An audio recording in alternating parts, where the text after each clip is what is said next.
Westworld. Let's get it. Don't be sure, tell them make sure. If not, we gon' make war. Clips say it hold 20, but I think it could take more. Grab a stick, fire on your camp, we gon' make s'mores. I ain't satisfied with my spot, then I'ma take yours. No matter how many roadblocks in my way, I'ma break forward. This path I'm on is so damn narrow, I just stay forward. Put them on my plate, I'm never full, I just ate more. Put them on my plate, I'm never full, give me 8 more. Nigga, I don't sugarcoat shit, bitch, I'm straightforward. Don't give a fuck if they don't let me in, I just break doors. Ballin' so hard, they asking what team that I play for.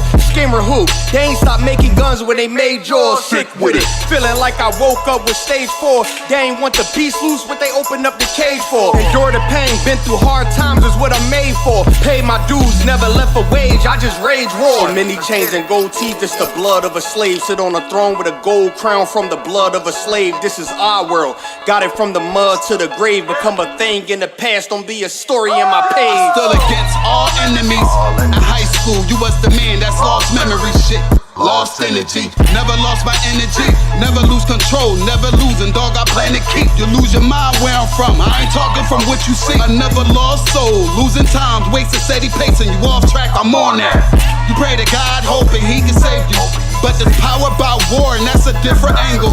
This another lost cause, and I'm just adding to the list. They not seeing me for that reason, got a flash on the grip. Nigga, big priest, they gon' judge me by my increase. And I'ma keep stepping in these joys to the increase. Just got off the phone with Jacob, and he said it's time to shine. Certified, blue dot, put it on you, now you verified. One West world, bigger than World War III. Do not sleep, it's not cheap, and it's still top 3. So many chains and gold teeth, it's the blood of a slave. Sit on a throne with a gold crown from the blood of a slave. This is our world, got it from the mud to the grave. Become a thing in the past, don't be a story in my page.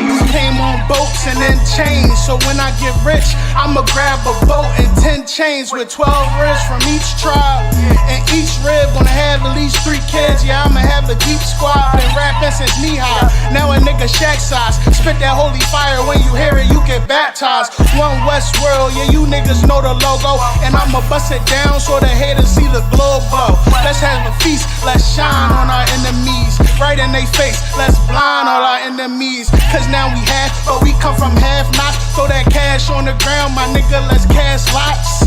I started from the bottom, birthed out of mud, raised by gangsters, turned out a thug. I ain't give a fuck, burnt out I was, from hitting licks in and out and selling nicks in the drop. So many chains and gold teeth, it's the blood of a slave. Sit on a throne with a gold crown from the blood of a slave. This is our world, got it from the mud to the grave. Become a thing in the past, don't be a story in my page.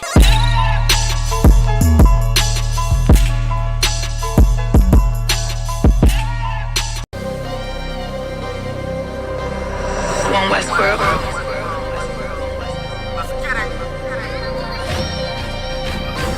Weapons of our warfare is not carnal, I was born in it. You converted, this is not for you.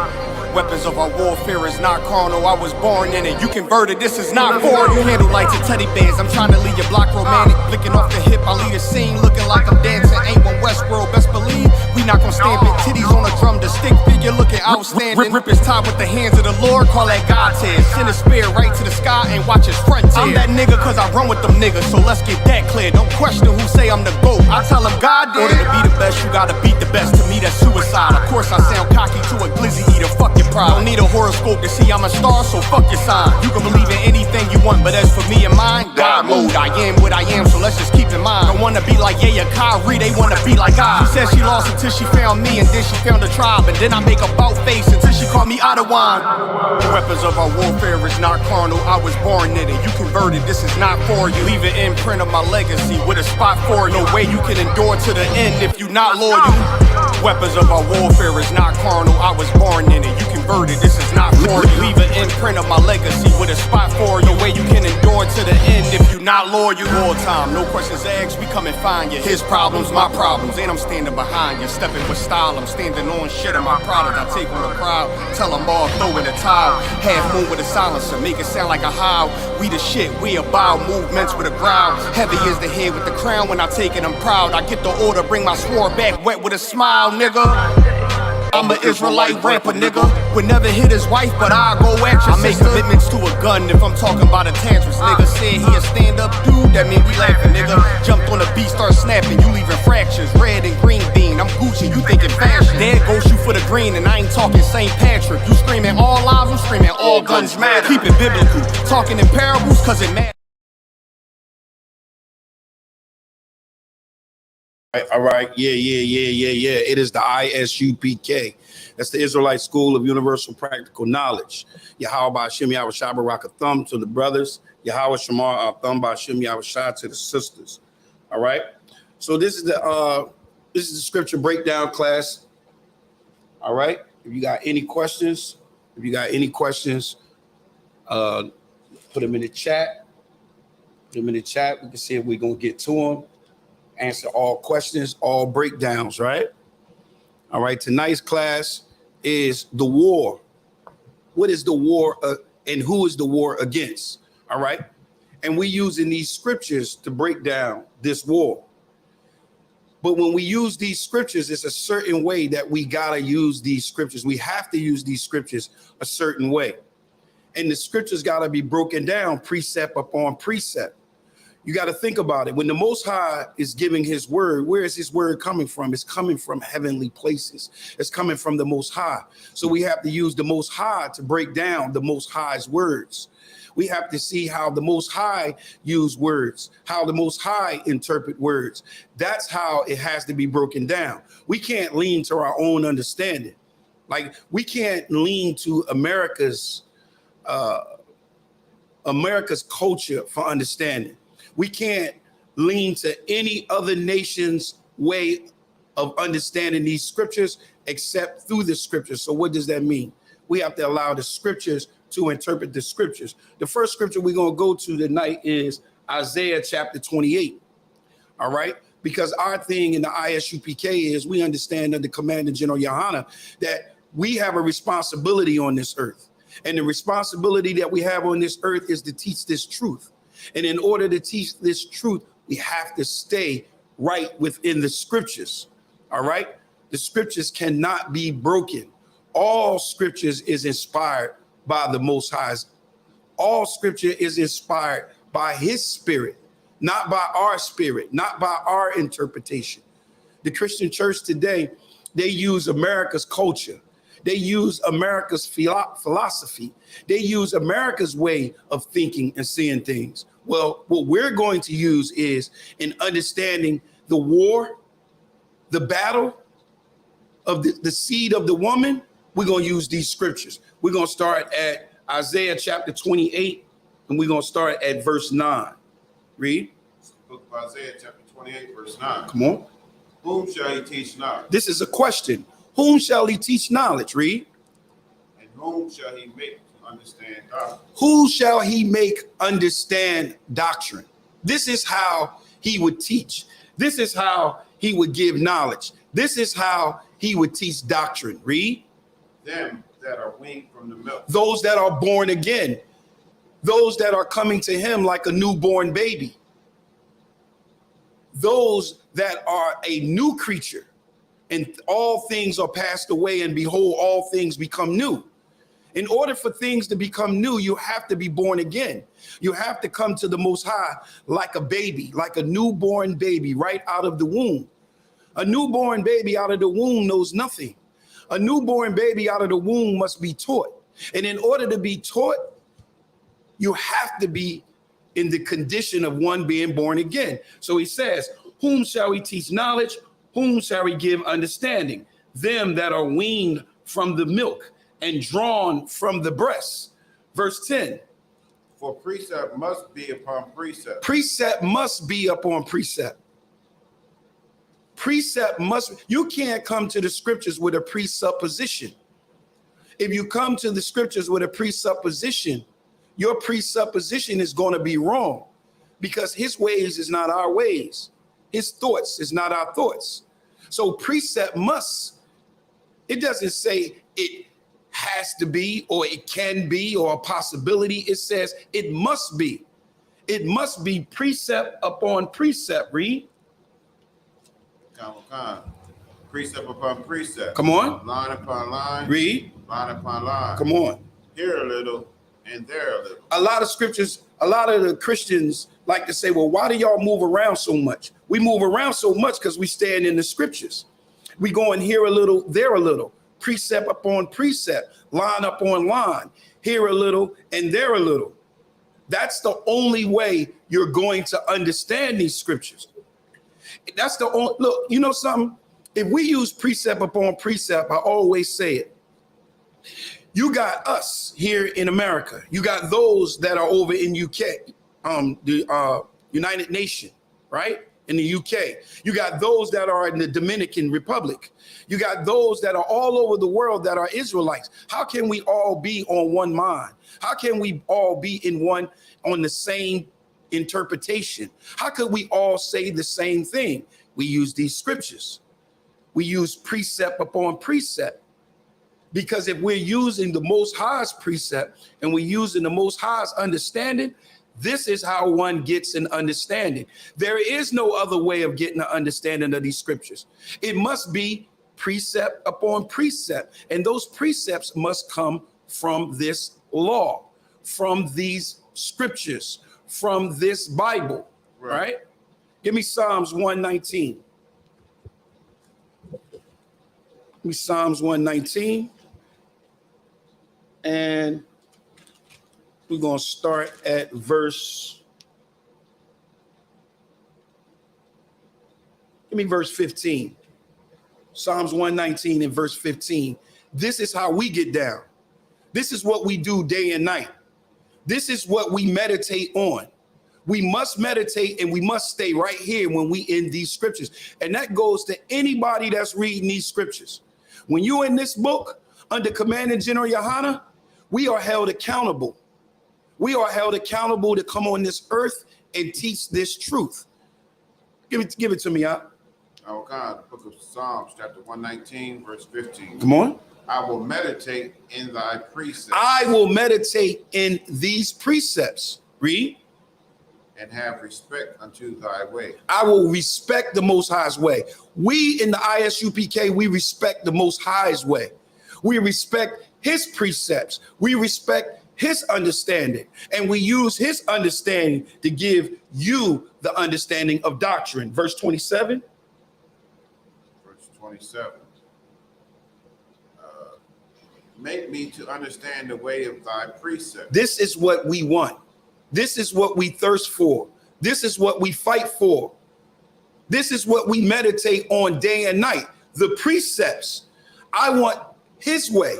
I want to know his way, his understanding, right? Read. So shall I talk of thy wondrous works. Give me verse.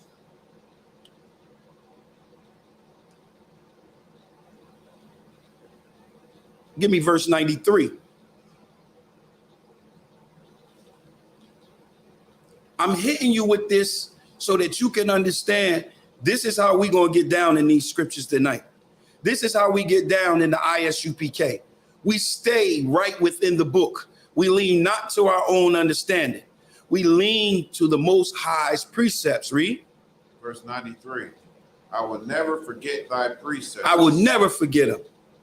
I would never go any other way. I would never do anything outside of the Most High's precept when I'm teaching these scriptures, when I'm walking in this world. We must stay within his precepts. Read. For with them thou hast quickened me. This is how we were quickened. This is how we received that spirit. This is how we were born again. We were born again by precepts. When we was pricked at our hearts and we became baptized in that spirit, it was the precepts that got us. It was the precepts that brought us back to remembrance. And this is why we understand more than anybody else on this earth. Verse 100. Verse 100. I understand more than the ancients. Come on. Because I keep thy precepts. This is what we do. So we are going to understand more than the Christian church. We're going to understand more than anybody on this planet. Because what? Read it again. I understand more than the ancients. Come on. Because I keep thy precepts. 101. I have refrained my feet from every evil way. From every evil way. Read. That I might keep thy word. That is what we do in the ISUPK. And when we do this, verse 103. How sweet are thy words unto my taste. How sweet are those precepts. They are sweet in my mouth. They are sweet in my belly, and they fill me, and I never hunger again. You know why? Because we keep the precepts. 104. Through thy precepts I get understanding. Come on. Therefore I hate every false way. I hate every false way. So this is what we do in the ISUPK. So this is how we're going to get down tonight, and we will not lean to no other way. All right? So let's get it. Let's get to it. Genesis chapter 3 and verse 15. Everybody should be familiar with this scripture. And if you're not familiar with it, we're going to break it down and we're going to give precept on the understanding of it. Because the war and the fight that we battle is against that seed. Even right now to this day, we war and we battle against that seed. Everything is against the lost sheep of the house of Israel, which is one seed. It's not a seed of many. It's a seed of one. It's the seed of Abraham, Isaac, and Jacob. That Jacob had 12 sons, and those 12 sons, that is one seed. So this is the battle. This is the fight. And throughout these scriptures, we had a battle and a fight for the coming of the Messiah, the coming of the King. All right. In that battle, in that war, we're about to show you and display it before you. Genesis 3 and 15. Genesis chapter 3, verse 15. Come on. And I will put enmity between thee and the woman.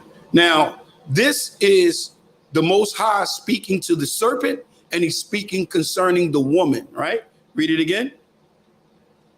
Verse 15. And I will put enmity between thee and the woman, and between thy seed and her seed. So there will be enemies between the seed of the serpent, which is speaking about a nation, and the seed of a woman that is speaking about a nation. All right, read. It shall bruise thy head, and thou shalt bruise his heel. So the question is, number one, who is this seed? Give me that in the Apocrypha. Give me that in the Apocrypha. Now, this is what's heavy about this.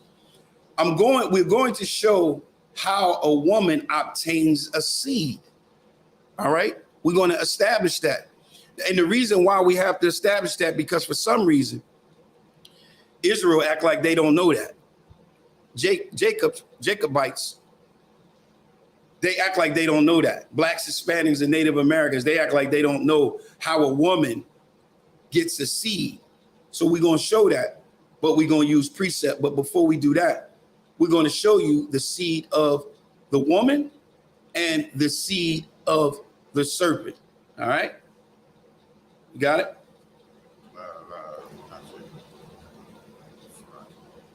This war and this battle is a real battle. All right? And we're going to see how it's manifested through the scriptures. All right? We're going to go through the scriptures. We're going to examine this battle. We're going to examine this fight.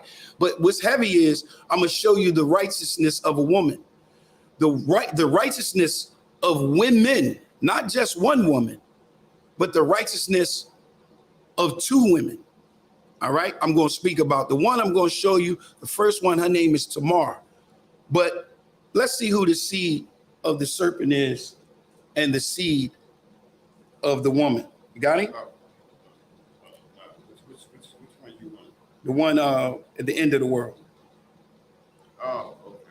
So I had a different.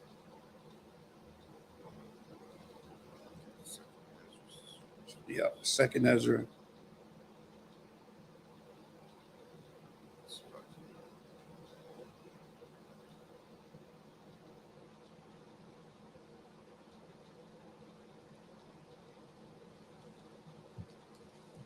Got him?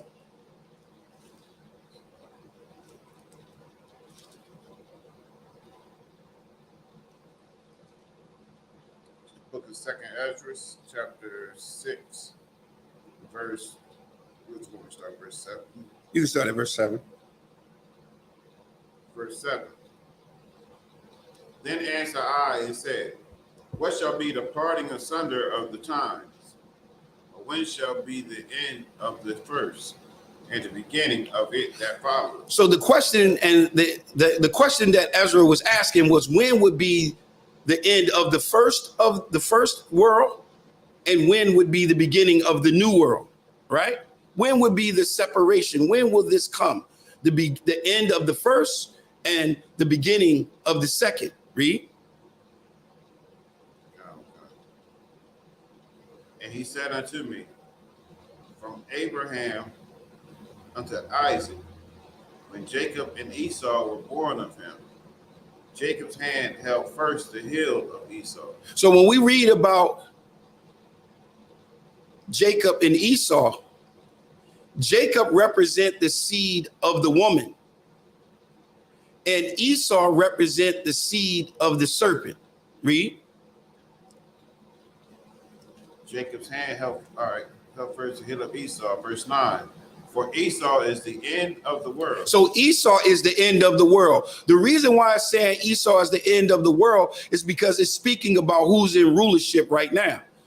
If you go to the book of Job, it says the earth was given into the hands of the wicked. The wicked one was Esau. So the earth was given into his hands. So he is the one that is in charge of this world right here. Read it again. For Esau is the end of the world. Esau is the one in charge, and he will be the one in charge when this world ends. Read. And Jacob is the beginning of it that follows. And Jacob is the one that would lead. Who is Jacob? The 12 tribes of Israel. So you have Esau and you have Jacob. All right. They represent the seed of the serpent, which is Esau, and the seed of the woman, which is Jacob. So the question is, how would a woman get a seed? Because for some reason and somehow Israel don't understand that. So we're going to give you a precept to understand that. Give me Genesis chapter 4, verse 25. This is how a woman gets a seed. This is the seed of a woman. All right. This is the seed of the woman. Genesis chapter 4, verse 25. Now understand one thing too, in case you don't know. Adam and Eve had two sons. They had Cain and they had Abel. Cain killed Abel. And then Salakia. What'd you say? Unalive. Salakia. Cain unalived Abel. And because Cain unalived Abel, Adam and Eve had no son. They had no seed. So in order for them to get a seed, for the woman to get a seed, this is how the woman gets a seed. Read. Verse 25. Adam knew his wife again. He knew his wife again. Read. And she bare a son and called his name Seth. Come on.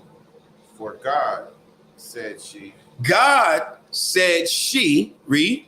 Hath appointed me another seed. Had appointed me. So this woman, this is the seed of the woman. It says, had appointed me another seed. Read.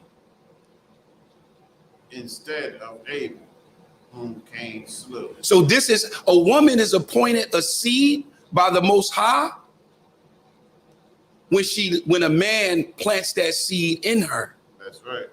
This is how a woman, this is how it is the seed of the woman.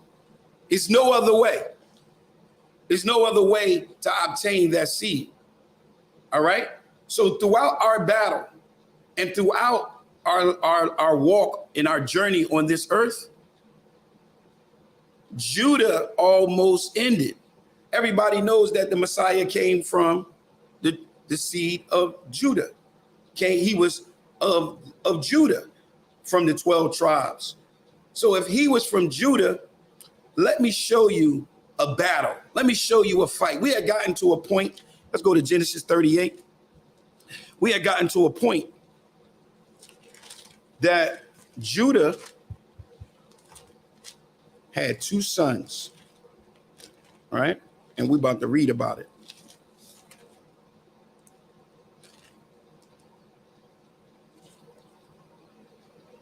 You can start at verse 1. Book of Genesis, chapter 38, verse 1. Come on.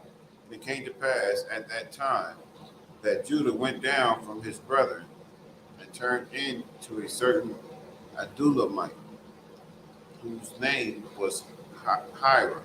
Come on. And Judah saw there a daughter of a certain Canaanite, whose name was Shua. Read. He took her and went in unto her. Come on. And she conceived And she conceived. She received the seed of Judah. Read. and bare a son. Come on. And he called his name Come on. And she conceived again and bare a son. And she called his name Onan. So she had two sons, right? Read. Verse 5. And she yet again conceived and bare a son, and called his name Shelah. And he was at Chezib when she bare him. Come on.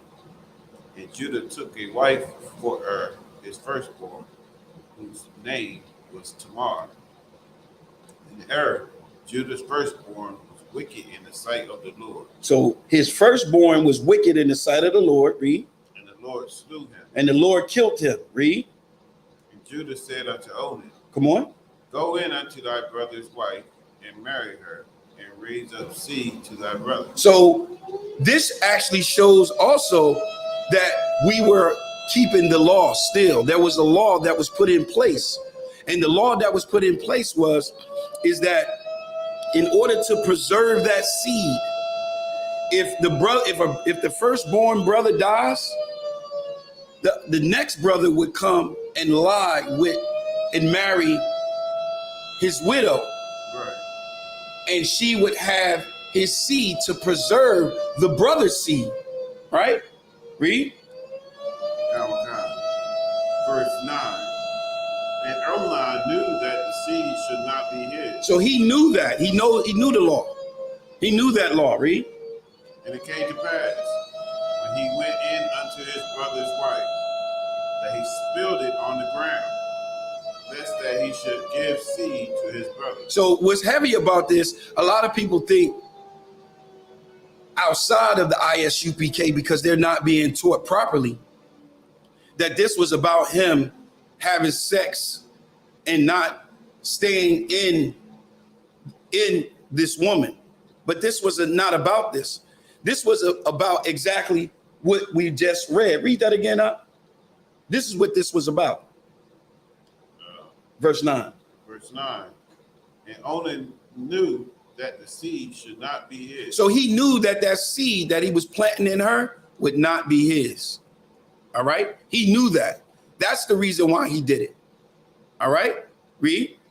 And it came to pass, when he went in unto his brother's wife, they spilled it on the ground, lest that he should give seed to his brother. Come on. Verse 10. And the thing which he did displeased the Lord. So it displeased the Most High. Why? Because he was not keeping the law. And understand, this was before Moses. This just shows once again that the law was being kept before Moses. We had an oral law, right? Read.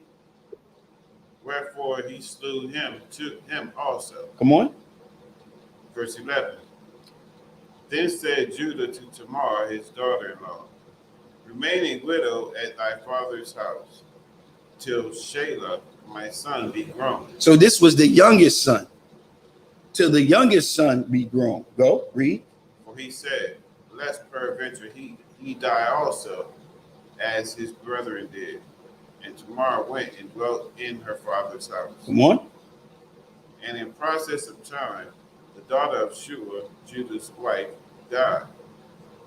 And Judah was comforted, and went up unto his sheep shearers to Timnath, he and his friend Hira the Adulamite. So guess what? Judah, now understand, Judah seed had to be preserved. If Judah seed was not preserved, we wouldn't have Judah. We wouldn't have Judah. This is why this was so vital. This is why this is a war. This is why this was the battle. This had to be. So she had to, Tamar had to get pregnant. Judah's seed had to carry on. But his two sons had died, and his younger son was waiting to get older so that he could lie with her and give her a seed, right? So Judah's wife also died. Verse 13. Verse 13. And it was told Tamar, saying, Behold, thy father-in-law goeth up to Timnath to shear his sheep. And she put her widow's garments off from her, and covered her with a veil, and wrapped herself, and sat in an open place, which is by the way to Timnath. Come on. For she saw that Shelah was grown, and she was not given unto him to wife. So she saw that he was grown, and that it wasn't no actions being taken. The righteousness of the law was not being manifested. All right. What was said to her was not happening. So when she heard that Judah was going to tend his sheep, she took off her widow's garment. Right? Come on. Verse 15. And when Judah saw her, he thought her to be an harlot. So when he saw her, he thought, and who did he see? Tamar. And he thought that she was a harlot, right? Read. Because she had covered her face. Because she had covered her face. Read. Verse 16. And he turned unto her by the way and said, Go to, I pray thee, let me come in unto thee. For he knew not that she was his daughter-in-law. So he had no idea that this was his daughter-in-law. Why? She covered his face. And he thought that she was a harlot. Right? Read. And she said, What wilt thou give me that thou mayest come in unto me? Come on. He said, I will send thee a kid from the flock. And she said, Wilt thou give me a pledge till thou send it? Come on. And he said, What pledge shall I give thee? And she said, Thy signet. Give thy signet. Go ahead, read. And thy bracelet. And thy bracelet. And thy staff. And thy staff. So she said, give me your signet, give me your pledge, and give me a bracelet. Did I say bracelet, staff, and signet? Signet, bracelet, and staff. Staff. Read. And he gave it her. And he gave it to her. Go ahead. And came in unto her, and she conceived. So he came in unto her. He laid with her. And she had a seed. Who is this? This is Judah. Who is this? This is the father. Right? Read.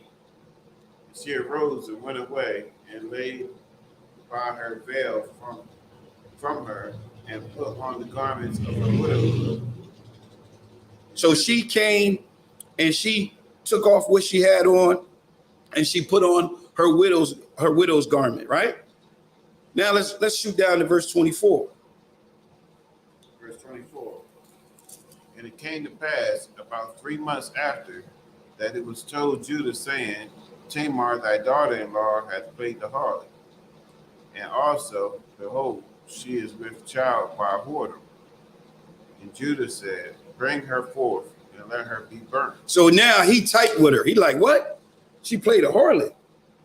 She had to do that because he did not stay true to his word when he said when his son would get older that he would lie with her. So instead, when he thought that she was a harlot, he said, bring her down here so I can burn her so she can be burned up. We're going to judge her for that. All right? Read. And when she was brought forth, she sent to her father-in-law, saying, By the man whose deeds are, am I with child? And she said, Discern, I pray thee, whose are these? The signet, the bracelets, and staff. So look at that. Now she's saying, read that again. Verse 25. When she had brought forth, when she was brought forth, she sent to her father-in-law, saying, by the man whose these are. So this is who I've been impregnated by. This is who planted this seed in me. This is the seed of this woman. Read. Am I with child? This is what it is. This is the proof on who it is. Come on. And she said, discern, I pray thee, whose are these? The signet, the bracelet, and bracelets, and staff. So she said, whose signet, bracelet, and staff is this? This who I was impregnated by Salakia. This is the one that planted the seed in me. Read. Verse 26. And Judah acknowledged them and said, she hath been more righteous than I. Read it again. And Judah acknowledged them and said, she hath been more righteous than I. This is the righteousness of a woman. This woman was keeping the law. This woman stayed true to the law. This is how the seed of Judah was preserved. This is how the seed of our king was still intact, right? Because he said she had been more righteous than I. Why? Because he did not stay true to his word. He was not keeping that law. Read.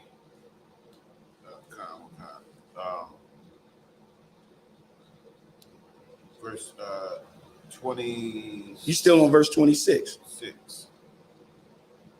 She had been more righteous than I, because that I gave her not to Shelah my son. Come on.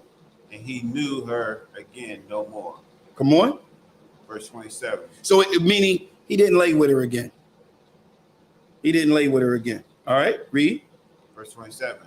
And it came to pass in the time of her travail that, behold, twins were in her womb. And it came to pass when she travailed that the one put out his hand, and the midwife took and bound upon his hand a scarlet thread, saying, this came out first. And it came to pass, as he drew back his hand, that behold, his brother came out. And she said, how hast thou broken forth? This grease be upon thee. Therefore his name was called Perez. Read. Afterward, you said, continue, sir. Go ahead. After it came out his brother that had the scarlet thread upon his hand, his name was called Zerach. So you know why it had to be something tied around him? Because all children on the earth look the same. All children on earth look the same. But this is the righteousness of a woman, because she kept the law. I'm gonna give you a precept to show you that we did have a law that we kept. Go to Genesis 25 and verse 5. This is the grandfather of Judah. All right, this is our father Abraham.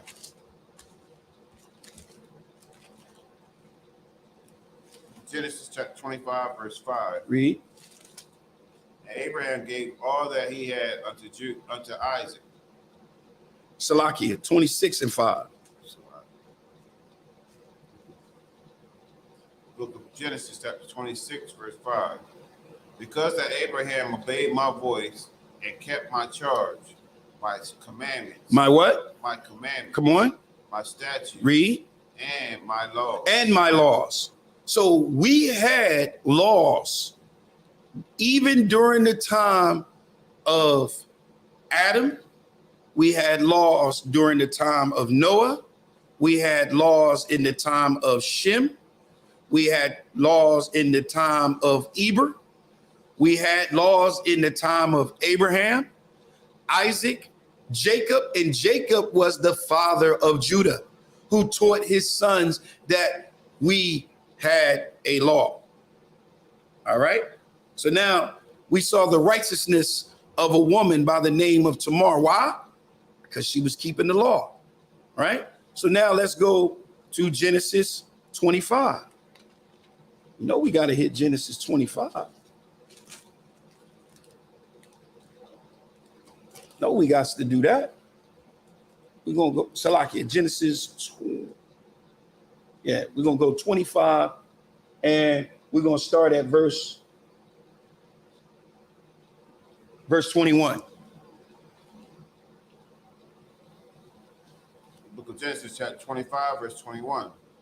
And Isaac entreated the Lord for his wife, because she was barren, and the Lord was entreated of him, and Rebekah, his wife, conceived. So Isaac had a wife, and that wife was that her name was Rebekah. And Rebekah conceived by Isaac, right? Which is the son of Abraham, right? Read. Verse 22. And the children struggled together within her. Now notice it says, and the children struggled. So there was a fight in her womb, and it was children in her womb. Read. And she said, if it be so, why am I thus? And she went to inquire of the Lord. So this woman said, why is this righteous woman? I'm gonna call this as a righteous woman. Just like Tamar, this was a righteous woman. She went and she intrigued. She went to seek an answer from the Lord. Read. Verse 23. And the Lord said unto her, 2 nations are in thy womb. So 2 nations are in thy womb. Remember we read about in Genesis chapter 3 and verse 15, I will put enmity between her seed and the seed of the serpent. This started before they even came out, before they were born, before they did any good or evil, before anything took place between the two, there was war inside of her womb. There was a struggle. There was a fight right within her belly because it came from the seed of a man. So this was the seed of the woman. Read. Okay. And 2 manner of people shall be separated from thy bowels. Come on. And the one people shall be stronger than the other people. And the elder shall serve the younger. Come on. And when her days shall to be delivered were fulfilled, behold, there were twins in her womb. There were twins in her womb. Just like the twins we just read. There were twins in her womb. Read. Verse 25. And the first came out red, all over like an hairy garment. So the first one came out red, all over, and hairy, like a hairy garment. Right? Read. And they called his name Esau. So his name was called Esau. Read. And after that came his brother out, and his hand took hold on Esau's heel. His name was called Jacob. And Isaac was 80 years old when she bare them. Read. 27. And the boys grew, and Esau was a cunning hunter, a man of the field, and Jacob was a plain man, dwelling in tents. So you had 2 different manner of sons. You had one that was a mighty hunter. You know how they like it. Esau loves to hunt.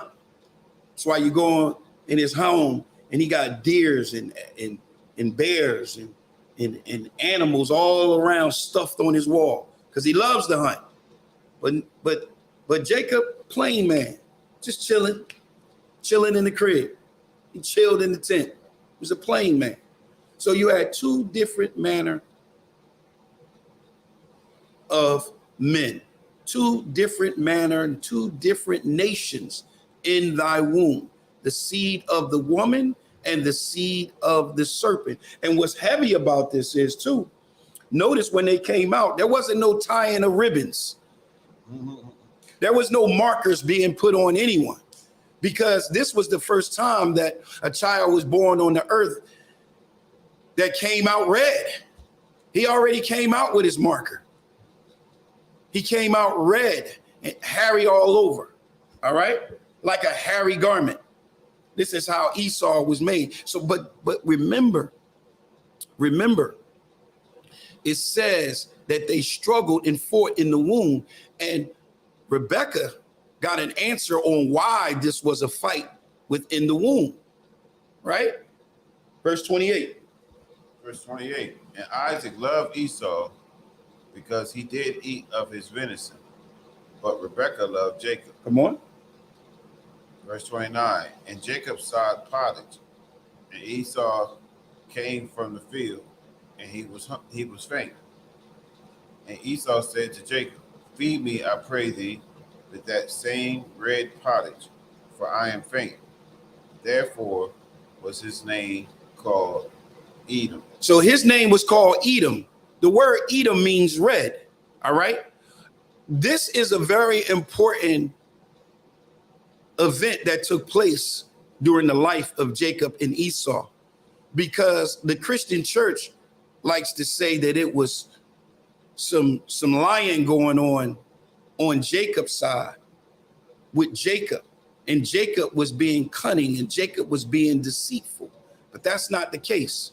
You're going to see, once again, you're going to see the righteousness of a woman, right? You're going to see the righteousness of her dealing with her seed, which is the seed of the woman.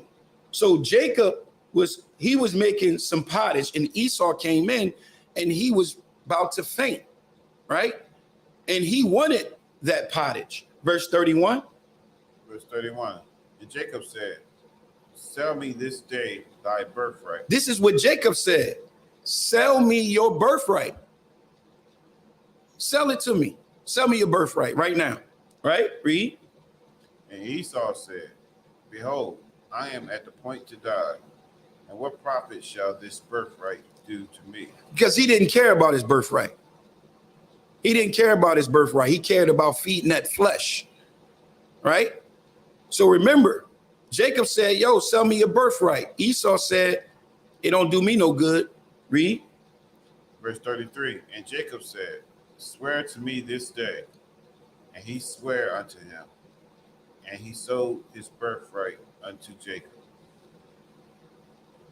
Read. Verse 34. Then Jacob gave Esau bread and pottage of lentils. And he did eat and drink, and rose up and went his way. All right. So he sold a birthright. That is very important. All right. That event is vital in understanding what we get ready to go into in chapter 27. All right. In chapter 27. So you have to keep in mind, and you have to take with you, that Esau sold his birthrights. So he had no birthrights at this point. So let's see who the liar was. Let's see who was lying. Go ahead. Let's go finish the verse. Go ahead. It says, and thus Esau despised his birthright. He despised it. Like I said, he didn't care nothing about his birthright. He only cared about his flesh. He only cared about feeding that flesh, right? So now let's go over to verse chapter 27.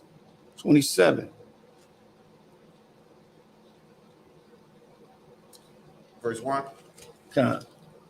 Book of Genesis chapter 27, verse 1. And it came to pass that when Isaac was old, and his eyes were dim, so that he could not see, he called Esau his eldest son, and said unto him, my son. And he said unto him, behold, here am I. And he said, behold, now I am old.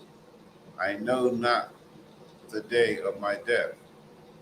Now therefore take, I pray thee, thy weapons, thy quiver, and thy bow, and go out to the field, and take me some venison, and make me savory meat, such as I love, and bring it to me, that I may eat, that my soul may bless thee before I die. Right then and there, what Esau should have done. He said, listen, go out and come back in so that I may eat, so that I may bless you. This is what he said. So that I may bless you, right? Give you what? The birthright, the ones that he sold. This is what Isaac was telling them. I'm ready to die. And before I die, I want to give you your birthright. Read. Verse 5. And Rebekah heard when Isaac spake to Esau his son. So the righteousness of that woman heard that. She heard that. She heard everything that was going on. She heard that Esau, the son, didn't say, I sold my birthrights to my brother. My birthrights belong to my brother. So he was being deceitful. He was being cunning. He was not being righteous. It kills me when Christians say that Esau was the righteous one and Jacob was the wicked one. Right then and there, the truth supposed to have came out, but somebody had to set the record straight. Somebody had to keep the Most High's word vital, right? Remember, she was told that there were two nations in thy womb that will be separated from thy bowels, and the one people shall be stronger than the other, and the elder shall serve the younger. She knew that. It was told to her before the children even came out the womb. She was told that the elder will serve the younger. She was told that. But Esau didn't say anything. Esau didn't. He went right on out. He went right on out, and he was coming back for his blessing. Keep reading now.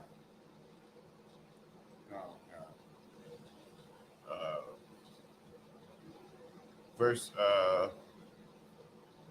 6. Verse 6.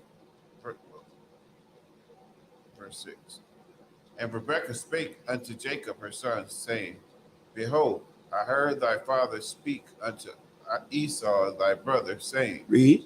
Bring me venison, and make me savory meat, that I may eat, and bless thee before the Lord, before my death. Come on.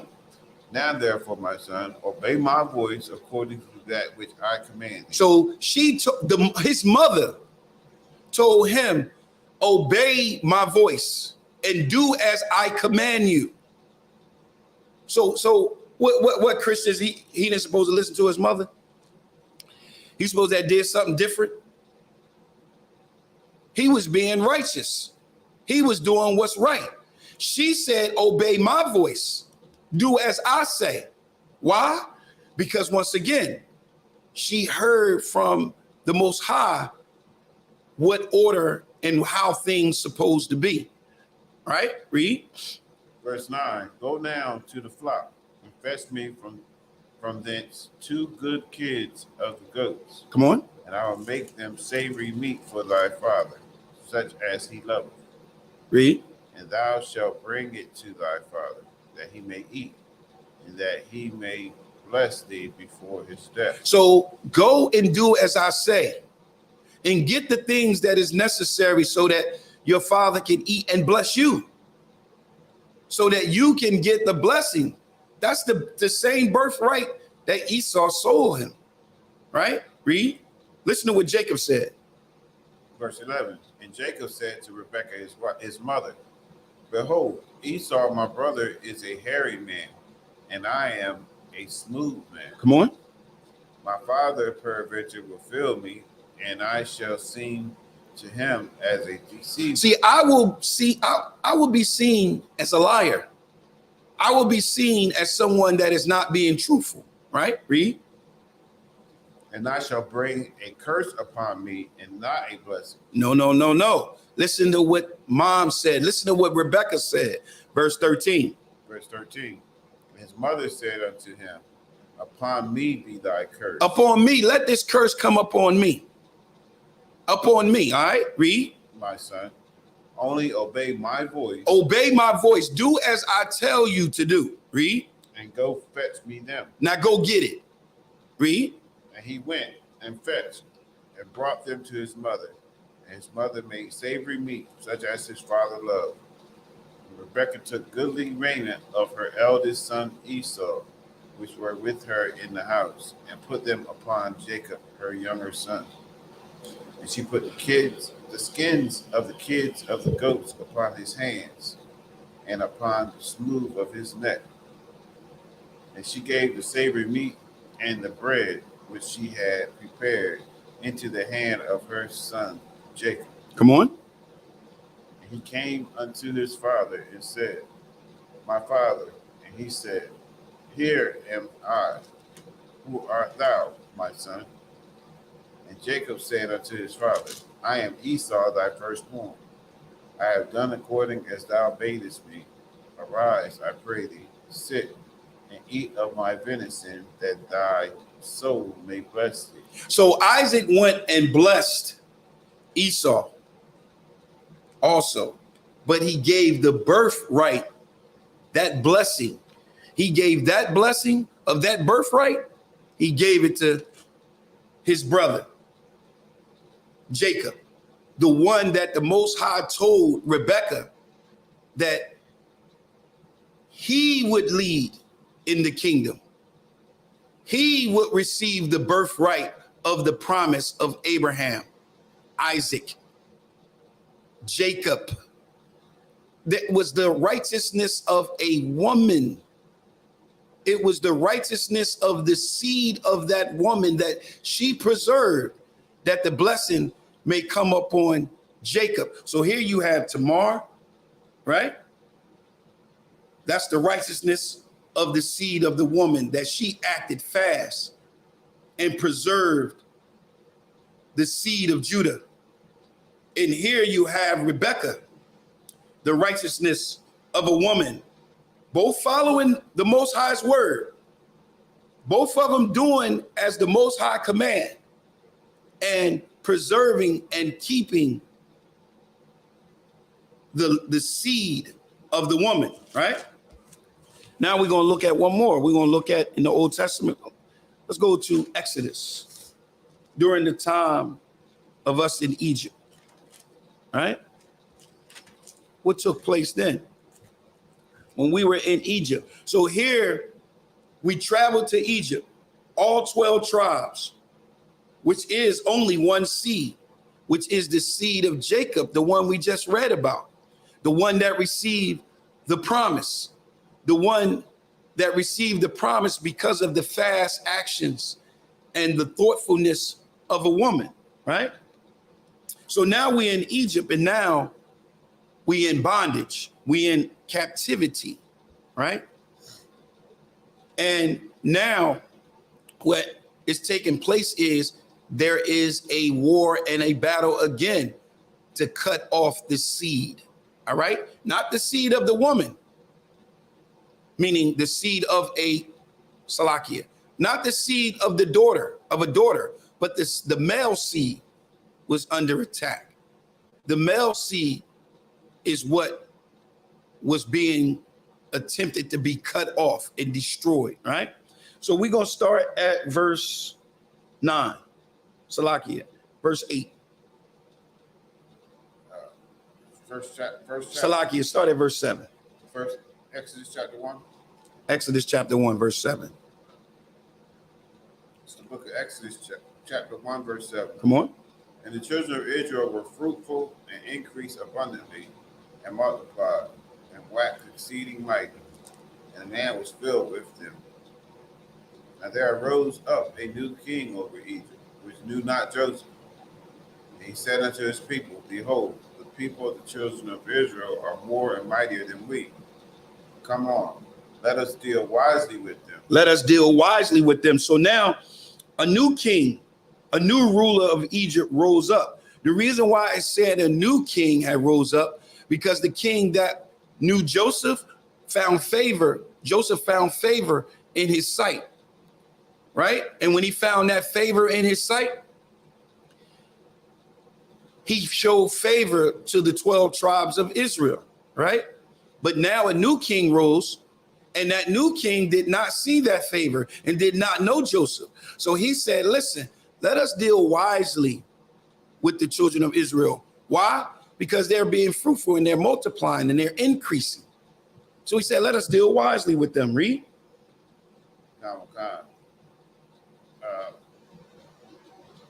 Lest they multiply, and it come to pass that when there falleth out any war, they join also unto our enemies and fight against us, and so get them up out of the land. So he was getting too many of them. Too many of them was coming. So now remember, he said, let us deal wisely with them. Let us deal wisely with these Israelites. All right. Verse 11. Verse 11, therefore they did set over them taskmasters Read. to afflict them with their burdens. Come on. They built for Pharaoh treasure cities, Pithom, and Ramses. But the more they afflicted them, the more they multiplied and grew. Come on. And they were grieved because of the children of Israel. So the more they afflicted us, the more we grew. Read. Verse 13, and the Egyptians made the children of Israel to serve with rigor. And they made their lives bitter with hard bondage, in mortar, and in brick, and in all manner of service in the field. All their service wherein they made them serve. So they thought that he thought because he would put this hard bondage on them that it would slow them down, but they still was growing. They still grew. So now in verse 15, he's coming with something new. Remember, he's dealing wisely with us. Verse 15. Verse 15, and the king of Egypt spake to the Hebrew midwives, of which the name of the one was Shiphrah, and the name of the other Puah. And he said, will you do the office of a midwife to the Hebrew women? To the what? To the Hebrew women. Come on. And see them upon the stool. Read. And it be a son. Then ye shall kill him. Then ye shall kill him. If it's a son, you kill it. Why? Then ye shall unalive. Unalive him, Salakia. You will unalive him. The reason why they're saying unalive him, because the seed of the male is what is used to preserve the seed of the woman. If there is no seed of the male, there is no seed of the woman. Right? Read. Verse 17. But the midwives feared God and did not as the king of Egypt commanded them, but saved the men children alive.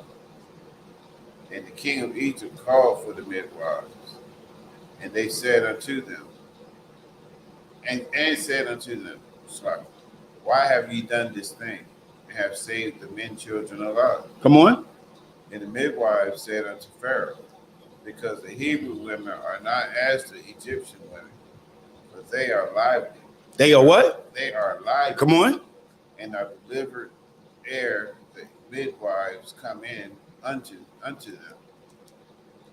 Therefore God dealt well with the midwives, and the people multiplied and waxed very mighty. So we still grew. We still grew. So that battle, that did not work, right? That did not work. So the seed of the woman was preserved. The seed of the woman came through. And that seed of the woman led to the king of Israel, who we call Yahweh Shah Mashiach, who the world is known as Jesus Christ. So we're going to read about it. We're going to read about that, because now we have a whole different battle. Even though the Messiah has come, now we are teaching that it was a magical seed. We're teaching that the seed of the woman, which is the seed of Mary, was magical. And it was not the seed of David. Now, the question is there a prophecy? Is there anything for that? Matter of fact, Salakia, one more. Before I get to that one, let's get to, this is something that Christians like to use to say that this is Jeremiah 23, Salakia, the curse of Konah. Let's read about that curse, right? Let's read about that curse real quick. This is Jeremiah 22, Salakia. Jeremiah 22, and you can read verse 28. Book of Jeremiah, chapter 22, verse 28. Come on. Is this man Coniah a despised, broken idol? So this was a descendant of David. This was a descendant of Judah. And this is what Christians like to use to say on why and how Joseph couldn't have been used to preserve the seed of the woman. Read. Is he a vessel wherein is no pleasure? Come on. Wherefore are they cast out? He and his seed. He and his seed. Read. And are cast into a land which they know not. Come on. O earth, earth, earth, hear the word of the Lord. Come on. Thus saith the Lord, write ye this man. Right who? Write ye this man. Right he this man. What man? Coniah. Right? Read.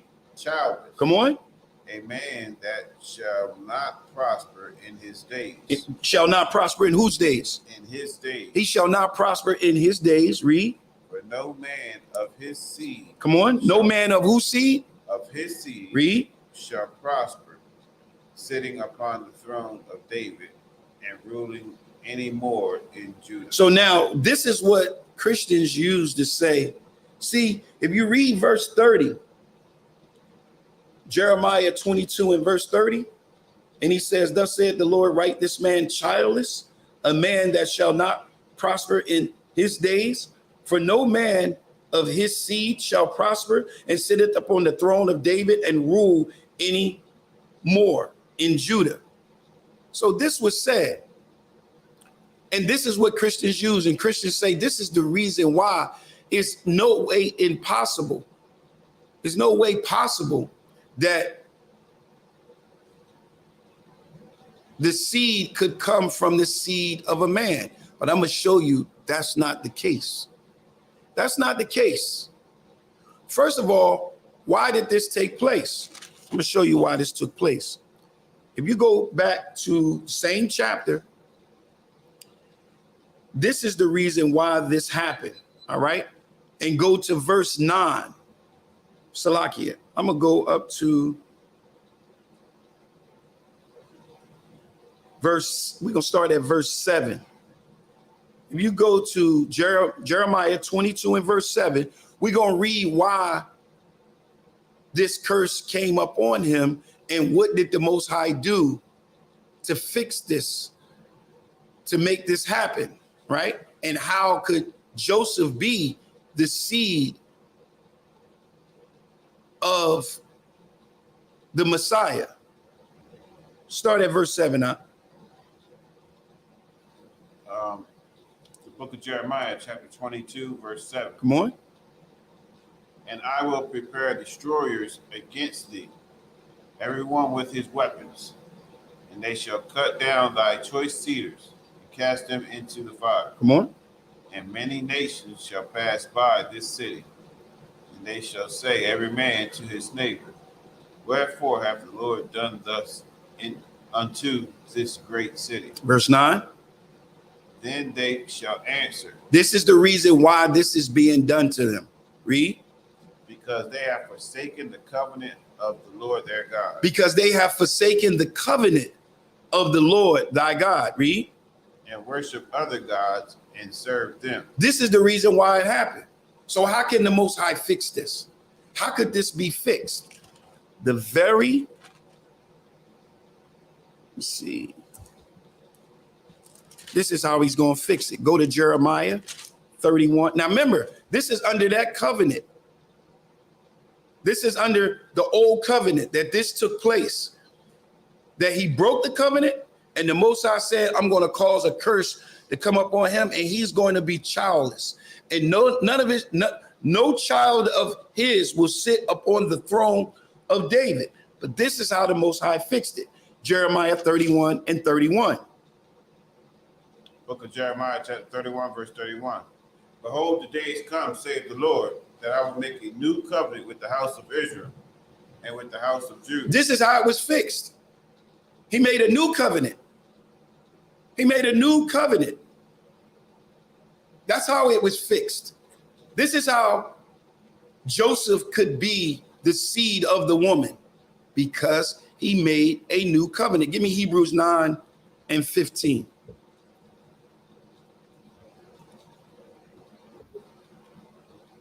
Book of Hebrews, chapter 9, verse 15. Read.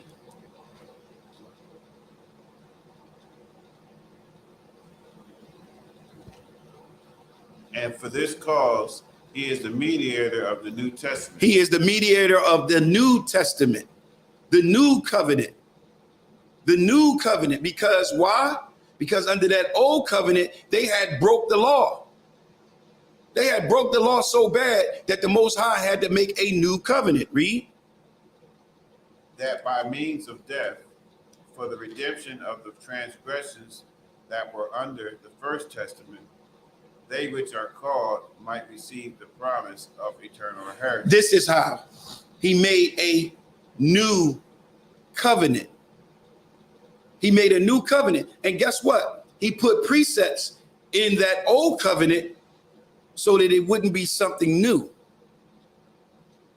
That's what he did. And one of the main ones he put in to show you that it had to come from the seed of a man. Give me 1 Chronicles 17 and 11.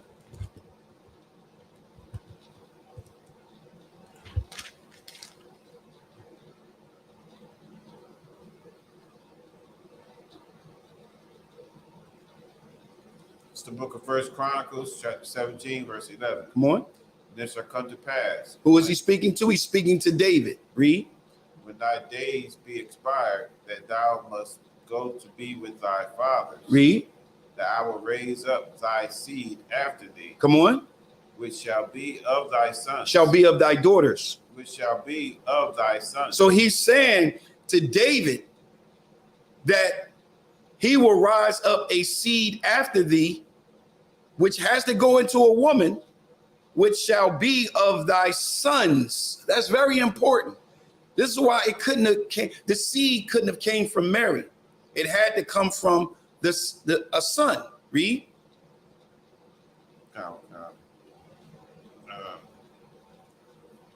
And I will establish his kingdom. Verse 12. Verse 12. He shall build me an house, and I will establish his throne forever. For how long? Forever. This is how you know this is talking about the Messiah. Give me Romans 1 and Salakia. Give me Acts chapter 23.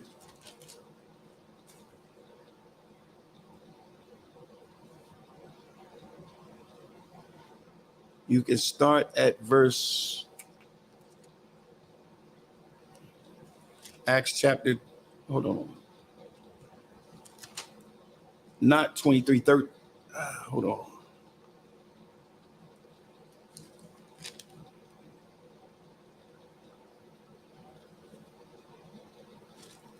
$13. And you can start at verse.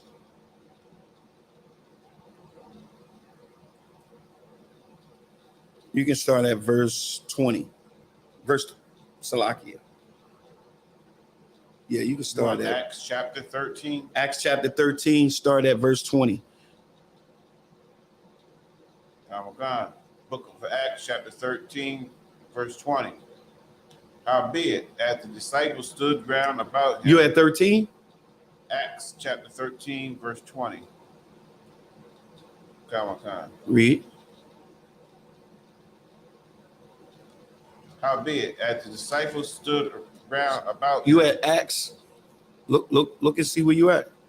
You said Acts 13 and 20. Correct? Acts 13 and verse 20. I know I'm right. Hold on. I got, and after that, he gave unto the judges. In Acts. The book of Acts, chapter 13. I'm I'm using this Blue Letter Bible app.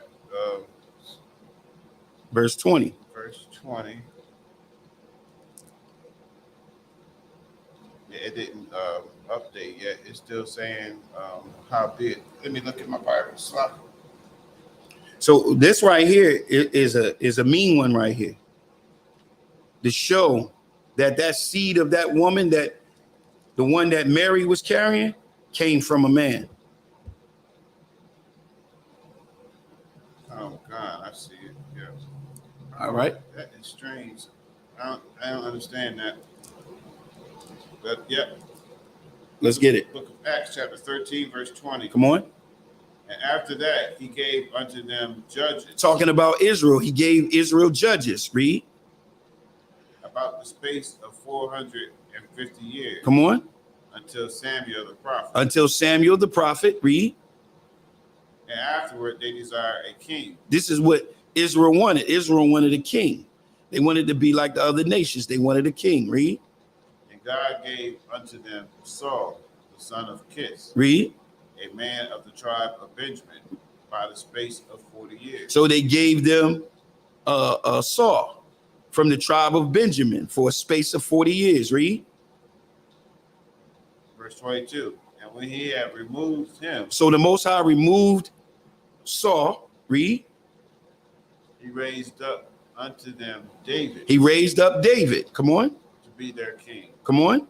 To whom also he gave testimony and said, I have found David, the son of Jesse, a man after my own heart. Read. Which shall fulfill all my will. So he said, of David, the son of Jesse, a man after my own heart, which shall fulfill all my will.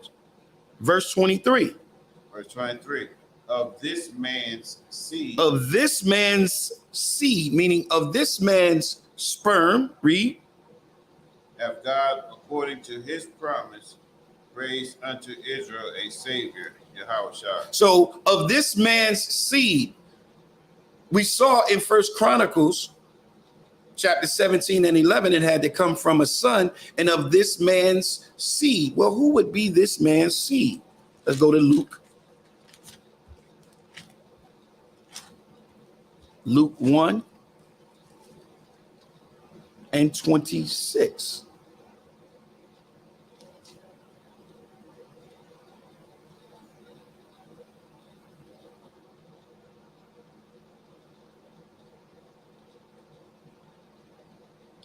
Luke, you said Luke 1 and 26. Salakia 27. It's the book of Luke, chapter 1, verse 27. To a virgin espoused to a man whose name was Joseph, of the house of David. So this would be the seed of that man. Mary was espoused to a man named Joseph of the house of David. And the virgin who he was espoused to, her name was Mary, right? And the angel told her in verse 31, read it. Verse 31. And behold, thou shalt conceive in thy womb. Well, how does a woman conceive in their womb? We already saw how a woman conceived in her womb. The seed of the woman. How could the seed of the woman be? How could it get in her? It must come from a man. This is why in verse 31 it says, and behold, thou shalt conceive in thy womb. Read. And bring forth a son. Come on. And shalt call his name Yahushua. Read. He shall be great and shall be called the Son of the Highest. And the Lord God shall give unto him the throne of his father David. This is how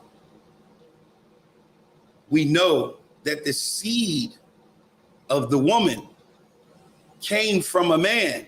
We see it throughout the history of the scriptures. We see the scriptures cannot be broken. The Most High is not going to get up here and say, oh, now I got to change it. And the reason why the curse of Caniah could not stand is because he made a new covenant. He made a new covenant. So this is the seed of the woman. The seed of the woman came from a man, and you just got a glimpse of the war that took place against it. All right. See any questions?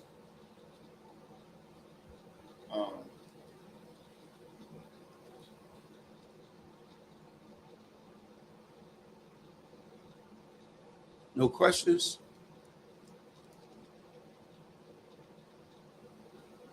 All right. I'm going to turn the class over to Precinct Officer Mataziala.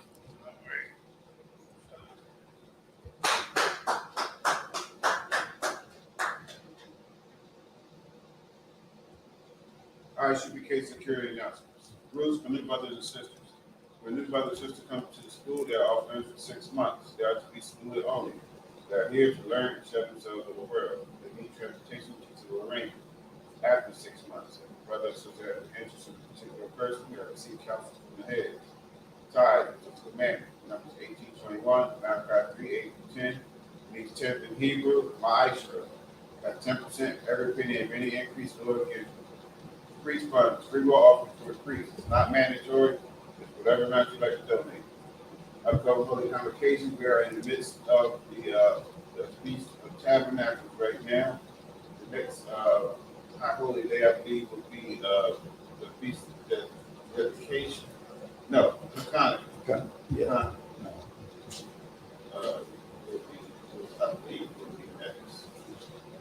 That's the same. Dedication and Hanukkah the same. Well, we would have to close out.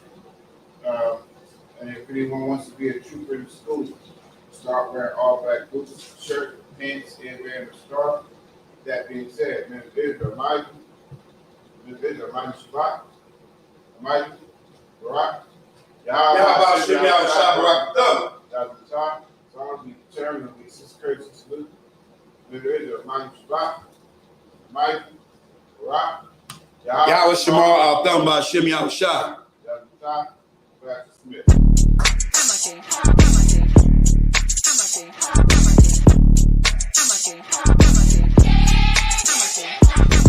Get down here to class, 1232 North King Street, Wilmington, Delaware. Shalom, Lord Christ, to my brothers and sisters, man. Y'all need to come down to 1232 North King Street, where the truth resides, man. ISUPK Delaware. We definitely representing doing some big things. Right? 202 North DuPont Boulevard in Smyrna, Delaware. That's right. You know what I mean? Come and be a part of this rising thing that we got going on here in Delaware. I hear everybody claiming that they love the Lord and love God and all that. Well, get in here and show it. You know what I mean? The scriptures say faith without works is dead. So if you ain't doing nothing, your faith is dead. So get up and do something. What you need to do is get your ass up and get in the class. You understand what I'm saying? You ain't doing nothing else. You're sitting home wasting time. Everything is going on around you, and you don't know how to compartmentalize these things. You understand? I'm on my way to class right now, like you should be. You know what I'm saying? Class don't stop for nothing.